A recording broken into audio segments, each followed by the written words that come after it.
Hey guys, welcome to Contest Prep University. I'm Joe Klemczewski with Adam Atkinson, and we're going to start a new series this week talking about cultural trends within physique sports. And Adam, if people are chronologically listening to us, we've kind of dabbled into some big feature topics recently, not just the technicalities of nutrition and peaking.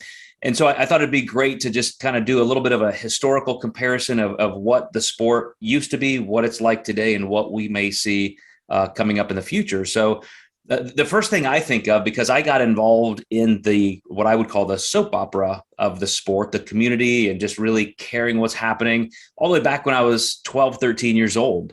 And I started following those great legends of the 80s and just watching it like a hawk.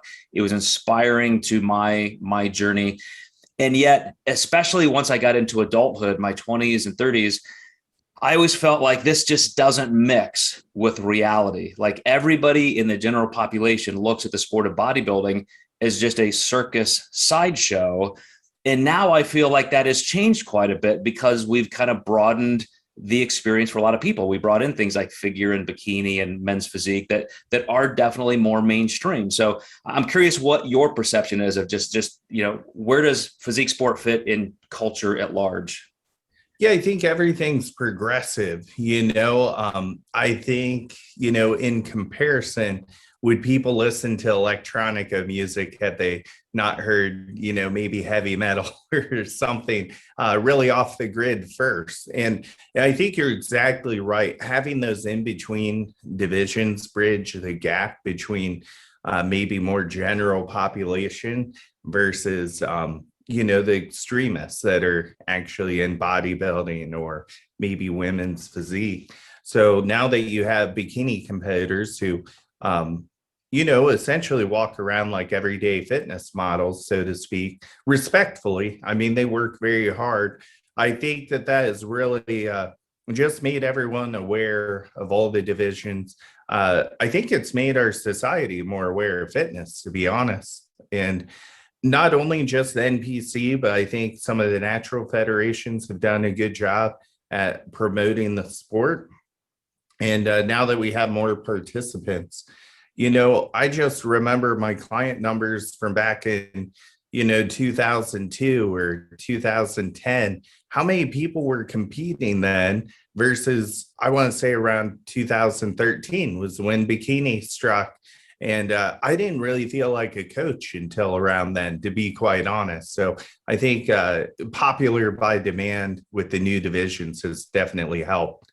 I agree exactly what you just said about that timeline, because there was a point in my career where I intentionally bifurcated and hid my physique sport world coaching career from my general population nutrition career. We had the Diet Doc as a company. That was the front facing the general population. And then a totally separate website and experience, perfectpeaking.com. And I felt like that was necessary. And social media had a lot to do with this because now we put communication in the hands of people. So a lot of people at large just would never even come in contact with anything to do with aggressive fitness and bodybuilding. And now, like you said, it's become normalized that those divisions have bridged that gap.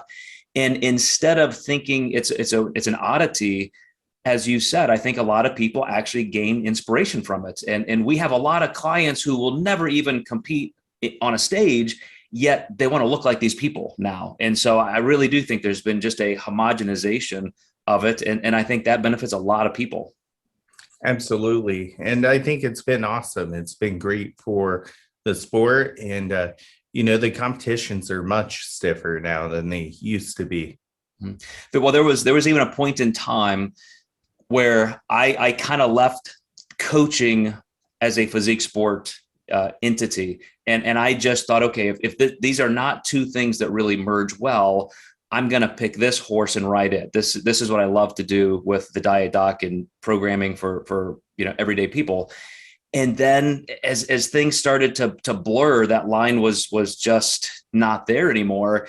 It has really become fun again. And now, like I said, I have a lot of those people from every walk of life who want that aggressive look and even muscle gain. Like a lot of people just want to take their bodies as far as they can.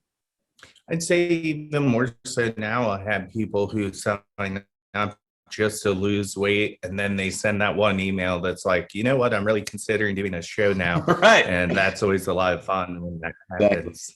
Exactly. Awesome. Well, everybody, we are going to move on into a 5-part series, continuing to talk about the trends that I think you can expect to see. And the next we're going to talk about are some of the organizational evolutions of the sport. So stay tuned, and we'll be back with that one in Contest Prep University.